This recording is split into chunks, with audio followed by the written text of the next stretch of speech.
Pyetja është, a është puna ibadet? Koncepti i ibadetit në Islam shpeshherë tek disa njerëz keq kuptohet apo kuptohet në soaza të ngushta që nuk kupton të ta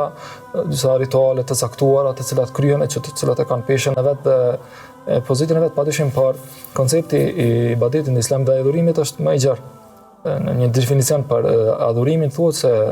adhurim nënkupton çdo punë të cilën Zoti i Madhërisht e don dhe e pëlqen. Dhe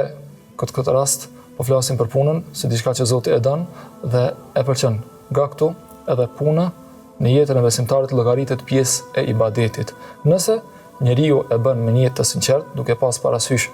që Allahu i Madhërisht është ai i cili ka ngaratuar rrezikun, por ka kërkuar nga njeriu që ti realizoj shkaqet dhe të angazhohet ta siguroj atë. Këtë mënyrë besimtari nëse ka këtë jetë, pra që jeta e tij dhe vdekja e tij, që thotë Zoti në Kur'an, të jetë për Allahun e Madhërisht, e bën punën në përputhje me parimet islame me këtë qëllim, pra që të ruaj dinjitetin, të ruaj familjen, të angazhohet të ndërtoj këtë jetë që ka dhënë këtë botë që Allahu i Madhërisht më ka dhënë bërë për detyrë,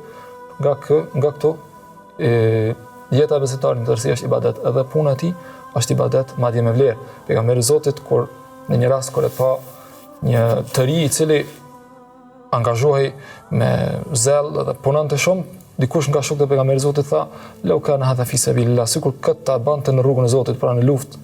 në rrugën e Zotit. Pejgamberi Zotit tha, "Mos thoni kështu",